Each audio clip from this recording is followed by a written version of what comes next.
icyo kintu cy'urwango amacakubiri, ariko baba baturutse hanze b'abanyarwanda bo bakundanye ntabwo icyo kintu cyabashobora nticyabameneramo.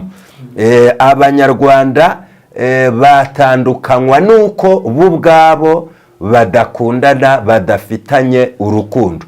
Rero Imana yarambwiye ngo ubu nta bundi butumwa impaye, akaba kubera ko ndi umuntu cyangwa uri yari umuntu nkaba mujijije agakosa gato yakoze, kumwihanganira bikanga, kandi ngahita numva ko ari n'ikivume, ngahita numva ko ari n'umukozi wa Satani. Ibyo rero ni ibigaragaza ubunyantege nkeya mu gusenga Satani akoreramo, abantu bakananirwa kugezanya ku musaraba, ahubwo bagahora bacuriranamo ibico no kwangana, ari byo bibiba bigateza abantu benshi kwanga Imana no kwanga abahanuzi no kwanga abavugabutumwa. Ewe ntagomba mpamya ko ari abasenga, kuko uw'Imana yahaye gusenga agira uko agenda n'uko atwara ibintu. Ahubwo hari abantu nyine bihimbiye gusenga, mpora mbivuga, abandi Satani arabibaha abinjiza muri cya kintu cyitwa gusenga, ariko ari ukugira ngo azasenye ibyitwa gusenga byose, noneho abantu bazinukwe Imana, bazinukwe n'abahanuzi, bazinukwe n'abavugabutumwa, biturutse kuri bamwe muri twe biyita bene data, kuko bameze nk'aho ubwabo bisenyera igisirikari bahagazemo. Ngiye kandi ngo irabaremeye. Imana ishimwe, Imana ishimwe, ijwi ry'Imana rirambwiye ngo irabaremeye. Imana irabaremeye abantu bari mu murunga w'urukundo. Imana yuzuzanyije nabo kandi ibahaye kuva mu kabwibwi bari barimo. Imana isohoje agakiza mu miryango yanyu. Imana ibohoye imbohe, niko iri kubabwira. Imana ikuye abantu mu munyururu, niko iri kubabwira. Imana ikuye abantu mu magereza, niko iri kubabwira. Imana ikuye abantu mu mifatangwe yari yarabafashe, ibakuriyeho inzigo, kandi Imana itsembyeho umwicanyi mu gihugu cy'u Rwanda. Imana itsembyeho umwicanyi. Imana ikoye umuntu wese wizeye amaraso y'umwana wayo Yesu Kristo, hari icyo akoze kubw'uno munsi. Amen. Imana, wowe ukoze amateka, wowe ubohoye imbohe, wowe ubohoye abanyarwanda, wowe uvumye imyaku, wowe uvumye ubukene n'inyatsi, wowe ukuriyeho akagambane iki gihugu, wowe ukojeje isoni Sekibi, wowe ukojeje isoni indiri y'abadayimoni yari muri iki gihugu, kugira ngo abanyarwanda bahezuke, bafashwe nawe, babohorwe nawe, bababarirwe nawe, bemezwe kubaho mu buzima bwiza, ubuzima bwabo bari mu gihugu wabahaye, igihugu gifite umutekano, igihugu kitarimo ababanyaga ibyabo, ahubwo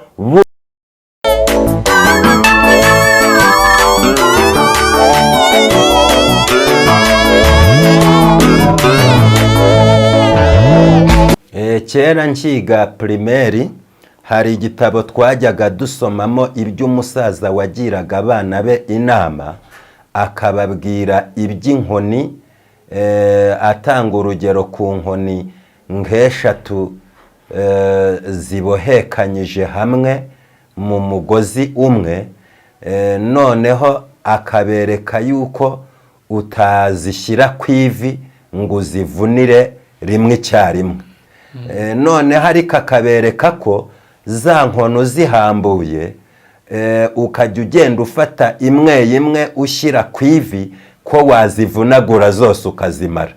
Rero warumbajije uti kuki nkunda kuvuga ibyo mu Rwanda, gusengera u Rwanda, ni ukuvuga ngo abanyarwanda nta muntu wabayobya ngo abashuke, mu gihe buri munyarwanda afite icyo yize kiganisha ku rukundo, gukunda mugenzi we. Ni ukuvuga ngo rero impamvu abantu bashwana bakicana cyangwa hakaboneka ibintu bibi mu gihugu, ni uko haba harimo abantu babiba icyo kintu cy'urwango, amacakubiri, ariko baba baturutse hanze, b'Abanyarwanda bo bakundanye, ntabwo icyo kintu cyabashobora, nticyabameneramo. Abanyarwanda batandukanywa nuko bo ubwabo badakundana, badafitanye urukundo. Rero Imana yarambwiye ngo ubu nta bundi butumwa impaye keretse ubutumwa buganisha ku rukundo. Irangije irambwira ngo nanjye nari mubi, ahubwo nagize amahirwe ayaturutse kuri yo. Haleluya. Ubwo rero nimba Imana igaruka ikambwira ngo nanjye nari mubi, ahubwo nagize amahirwe yaturutse kuri yo, ubwo nyine ni ukuvuga ngo urwo rukundo yanshinze igihe cyose iyo ndi kuvuga ubutumwa, mba meze nka wa mufundi umaze kurambikaho amatafari, ariko akitarura akajya nko hakurya, nko ku gasozi, yitegera amatafari yubatse ko ari ku ikamba neza, akurikije ibyo enjeniyeri we yamubwiye. Nanjye iyo ndimo ndavuga ubutumwa cyangwa niyo ndangije kubuvuga, ndahindukira nkajya mera nk'uwijora, nsubira mu byo navuze. N'ubu nimva kuri kamera ndaza kumera nk'umuntu wongera kubisubiramo, mbikurura uko nagiye mbitwara, ndeba niba nta rwango nasize nagaragazaga mu magambo mvuga, niba koko urukundo natojwe n'Imana ari rwo nakurikizaga mu ivugabutumwa nahawe, kugira ngo bosi naza gukontorora icyubakwa, mbe njyewe nabanje kwikontorora na kera. Rero nkiri umusharupansiye, mbere y'uko bosi cyangwa umukoresha wanjye aza kureba korone nahagaritse, nabanzaga nanjye ubwanjye kwishyiriraho firapro.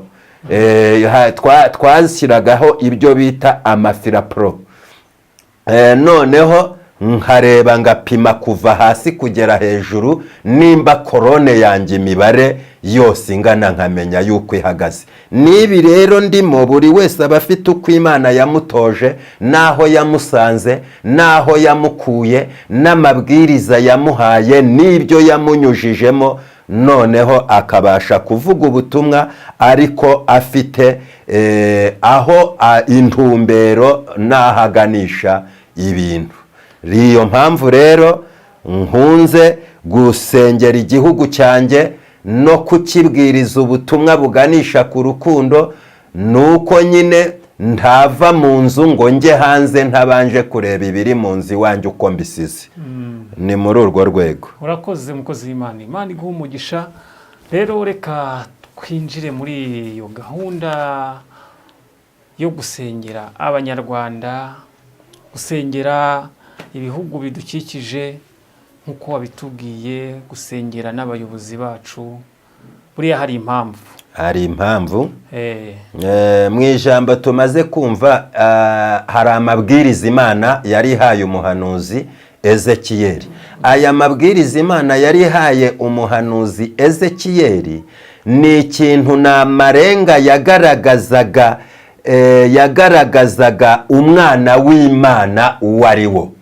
Amarenga yagaragazaga, azagaragaza cyangwa se bizaranga umwana w'Imana uwo ari we mu gihe Yesu azaba amaze kuducungura.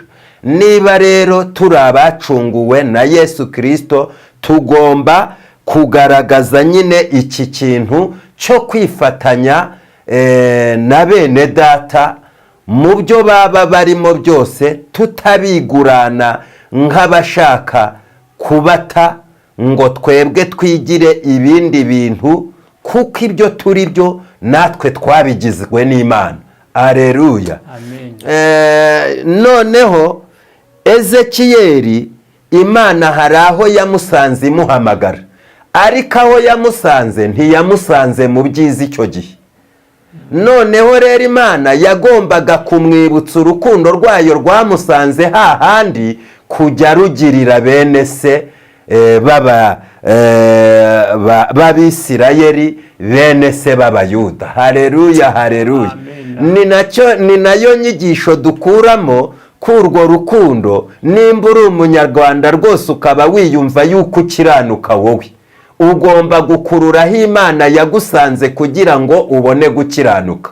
Noneho wahakurura ukibuka ineza Imana yakugiriye n'imbabazi yakugiriye n'urukundo rwayo, noneho nawe ukabasha kutigurana bene so b'Abanyarwanda, ahubwo ukabasabira, ugasa nk'uwifatanya nabo ariko udakora ibibi muri bya bindi, kugira ngo byibura isengesho ryawe n'ibikorwa byawe by'urukundo bazabirebereho babibashe kubakiza.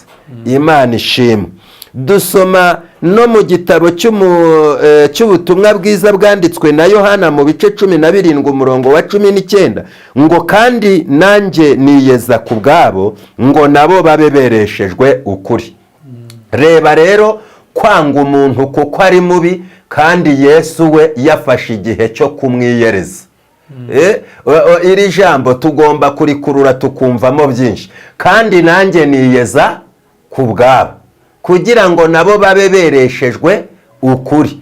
Reba rero njyewe Ernest Nzabahimana nanze umuntu, Yesu we yafatiye gahunda y'amasengesho. Noneho njyewe ngahubukana za kamere zacu z'abantu, ngatangira ahubwo nkajya kumutoteza cyangwa se nkamwangisha abandi bantu, mu gihe Yesu we yamufatiye ayitatu. Urumva sinajoma.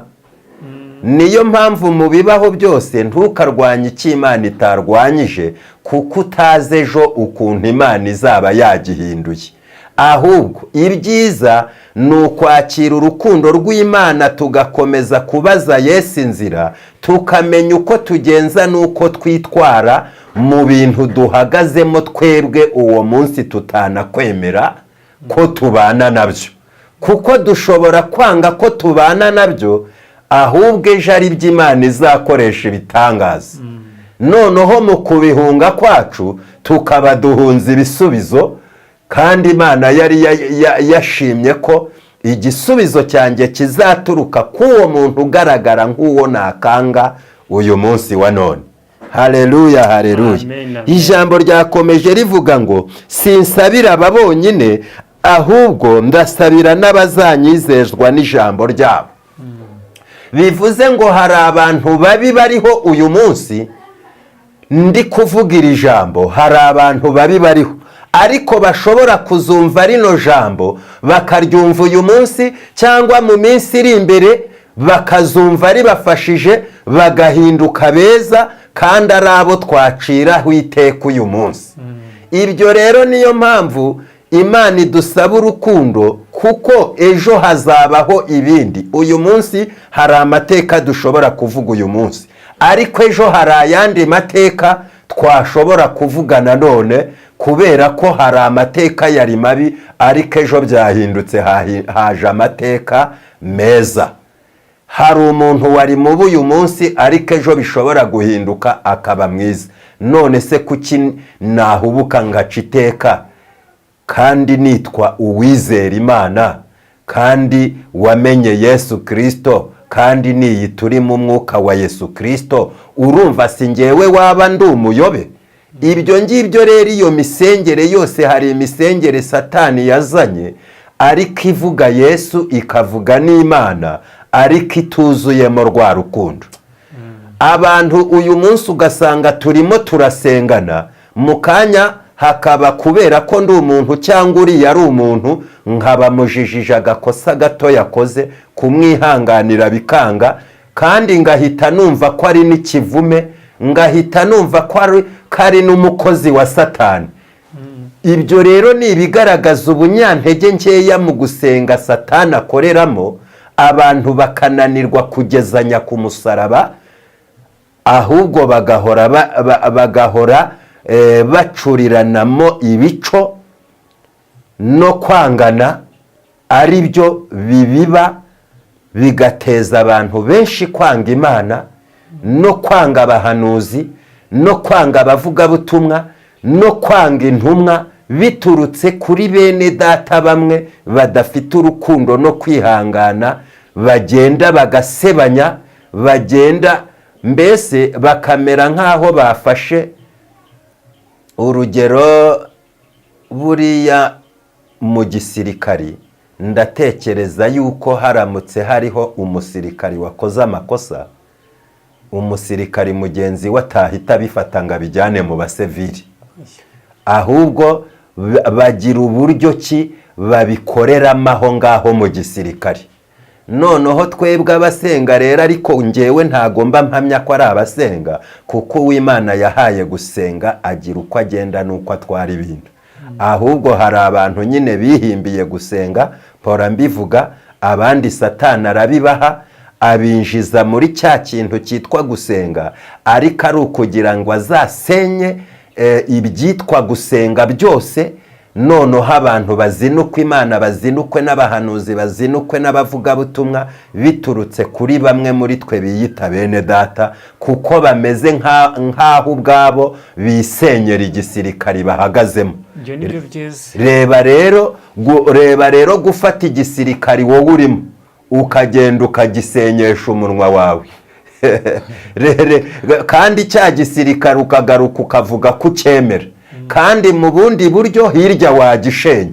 Kuba ugiye ukavuga nabi Ernest hariya hanze mu badasenga, mu basivile, ari byo ngereranya no kuba uri mu gisirikari n'abandi kuba batari muri cya gisirikari. Wowe urimo urasenya igisirikari wemera, urimo urasenya ubukristo wemera, urimo urasenya iby'umwuka, urasenya iby'Imana. Bivuze ngo uri mu bintu wahimbye, uri mu bintu uba mutazi ibyo ari byo, cyangwa se ni Satani wakuzanye mu buryo bw'akagambane ngo uzagambanira ab'Imana. Ariko abantu bagira uburyo bwabo, umwe ku wundi bajyana ibintu batihaye ab'isi, kuko turi mu isi, ariko hari ab'Imana yahinduye batakiri mu bisi, hari n'abandi izagenda ihindura ariko bakiri mu bisi. Icyo gihe itarabahindura rero ntabwo bakwiriye, hari ibintu by'amabanga cyangwa se byabereye mu gusenga badakwiriye kumva, badakwiriye no kumenya. Imana idufashe cyane. Niyo mpamvu rero Yesu yiyeza ku bwabo. Abo Yesu yiyeza ku bwabo ni bandi? Ni ababi nyine ashaka kuzakuramo abeza. Ababwiye abo atumyemo Ezekiyeli ngo yigerekeho ibicumuro byabo ni bandi? Ni aba bashaka kuzagirira neza. Kandi ngo siniyeza, sinsabira aba bonyine, ahubwo ndasabira n'abazanyizezwa n'ijambo ryabo. Imana ishimwe. Tugiye rero gusengera igihugu nk'uko Imana yabidutegetse. Tugiye gusengera inteko ishinga amategeko, kuko inteko ishinga amategeko niyo ihagarariye Abanyarwanda. Inteko zishinzwe amategeko ku isi zihagarariye abaturage.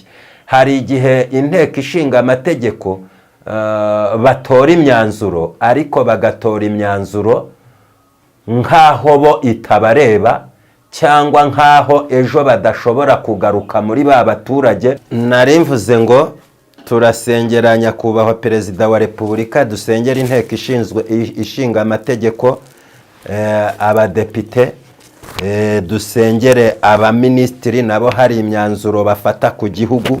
Ibyo byose birakwiriye kugira ngo igihugu cy'u Rwanda abagituye barusheho kugubwa neza, biturutse kuri ya nteko ishinga amategeko, ku baminisitiri, kuri nyakubahwa Perezida wa Repubulika y'u Rwanda. Imana isumba byose, Imana ishobora byose, nk'uko wabintegetse, nsengeye nyakubahwa Perezida wa Repubulika y'igihugu cyacu Paul Kagame, mu izina rya Yesu Kristo.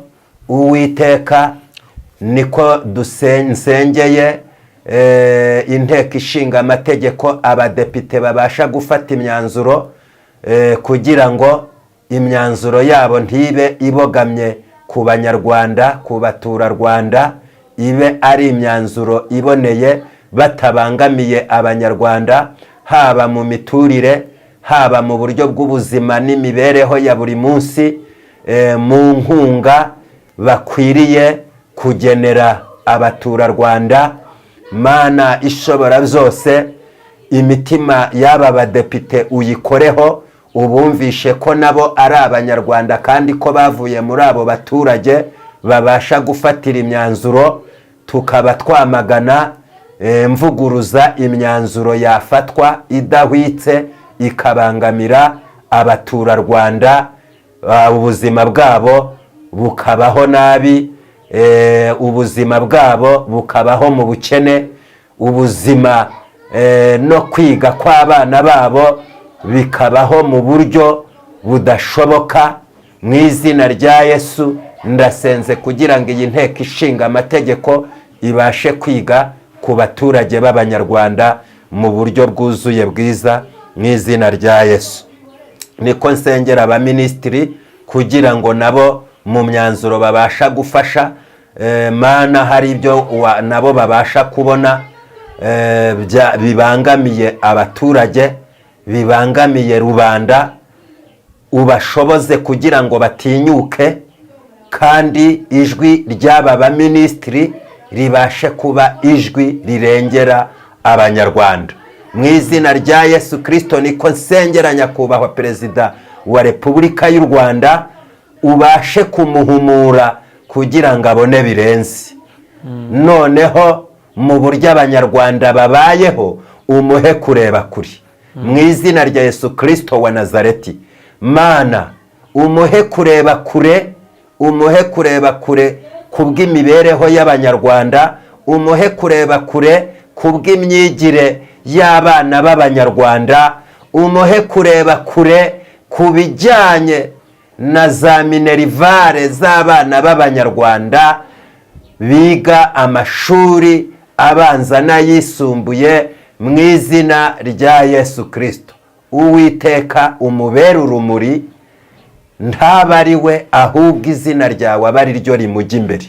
Mu izina rya Yesu, Uwiteka nsengeye abayobora intara n'uturere, abo nabo ubarinde, kuko umunyarwanda yaravuze ngo umwami ntiyica hica rubanda. Bagira ubwenge kandi umwuka wawe wera abamurikire, ubabere urumuri, kuko abo ngabo rimwe na rimwe nibo bashobora kuzana amatwara arenzeho mu gihe hejuru inzego zo hejuru zitanabimenya. Wa muturage agahohoterwa akarengana, ariko inzego zindi zo hejuru zitabizi. Nicyo gituma dusengeye na ba gitifu, dusengeye abayobozi b'utugari, abayobozi b'umurenge, dusengeye ba mutwara sibo, dusengeye abayobora imidugudu. Mu izina rya Yesu abo bose ubageremo, kuko imbuto yawe ni imbuto itabora, imbuto y'umwuka wera. Buri wese wakora ku mutima we. Nsengeye n'abanyarwanda bose muri rusange, ubagirire neza, Uwiteka ubagurira imbago, abanyarwanda babeho mu bwisanzure, abo abanyarwanda babeho buri wese afite ijambo, ntawe uniganwa ijambo. Mu izina rya Yesu, kandi nubasha kuvuga ibitagenda nawe umurengere byumvikane neza, kugira ngo batamubona nabi. Mana ishobora byose, wirukana inzigo mu gihugu cyacu cy'u Rwanda, kuko Yesu atazukanye inzigo n'amacakubiri, ahubwo yazukanye kubohora no gukiza. Mu izina rya Yesu, Mana ishobora byose, inzibutso ziri mu gihugu cy'u Rwanda uzihe imikorere myiza n'imikoranire n'abaturarwanda n'abanyarwanda, kugira ngo zibe inzibutso zizura abari bupfe, zibe inzibutso zirengera abari bupfe mu izina rya Yesu, nk'uko Yesu Kristo umwana w'intama w'Imana urwibutso rwe ari ugukiza no kubohora aho kuzukana inzigo mu izina rya Yesu. Urakoze Mana, komeza ugenderere bose ubagirire neza. Izi nzibutso ziri mu gihugu cy'u Rwanda ndazisengeye, ntizibe inzibutso z'ibigirwamana, ntizibe inzibutso zitari mu mwuka wera, zibe inzibutso ziri mu mwuka wera ziharanira kunga abanyarwanda bose, zishushanywa n'urwibutso rwa Yesu Kristo umwana w'Imana watambwe akazukira gukiza bose. Abatuye ku mugabane w'Uburayi, nsengeye abatuye ku mugabane wa Amerika, nsengeye abatuye ku mugabane wa Aziya, Oceania, Afurika, nsengeye Burundi, nsengeye Kongo, nsengeye Tanzania, nsengeye Uganda, Malawi, Zimbabwe, Namibia, Mozambique. Aho hose hariyo n'abanyarwanda, hariyo abatuvugisha. Sengeye abatuye mu Bufaransa, hariyo Saratieri ndamusengeye mu izina rya Yesu. Hariyo Brigitte n'abandi ntavuze amazina, n'abandi bose bazabasha kutuvugisha bakurikije ubu butumwa n'iri sengesho. Tubahaye karibu n'ikaze kandi tubifurije gufatanya natwe muri iri sengesho, tukagira urukundo, tukagira ubumwe mu izina rya Yesu Kristo wa Nazareti. Niko nsengeye abarwaye bari muri ibyo bihugu, niko nsengeye za Munanize na Karande, niko nirukanye ubwicanyi n'amacakubiri mu izina rya Yesu Kristo. Niko nsengeye abakora ntibikunde uyu munsi batangire gukora byemere. Niko nsengeye ababuze urubyaro, niko nsengeye ababuze ubufasha, niko nsengeye ababuze amikoro, niko nsengeye abakora bizinesi ku migabane yose y'isi no mu gihugu cy'u Rwanda. Mu izina rya Yesu umuriro w'Imana utangire kwaka, umuriro w'Imana utangire gucana urumuri, kugira ngo buri muntu wese uzumva iki kiganiro azacanirwe n'urumuri rw'Imana mu buryo ubwo ari bwo bwose, mu bibazo byose yaba afite, mu izina rya Yesu. Amen. Amen. Urakoze muhanuzi w'Imana, Imana yahaye umugisha. Cyo ni umurimo wari ukomeye cyane, gusengera igihugu n'ibituranyi byose, ubwo ni muri rusange gusengera isi, kandi ni byiza. Imana iguha umugisha.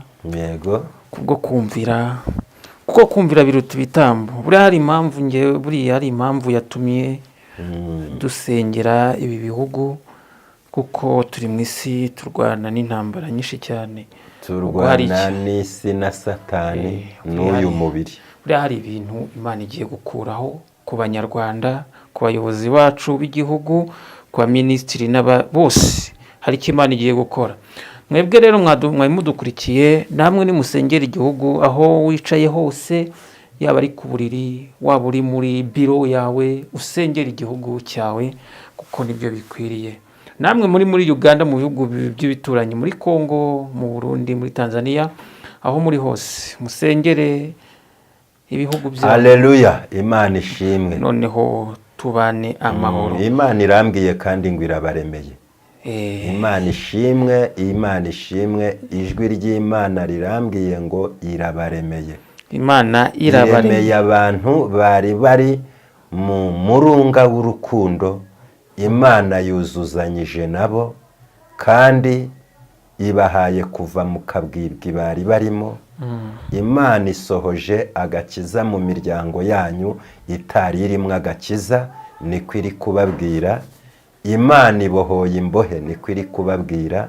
Imana ikuye abantu mu munyururu, niko iri kubabwira.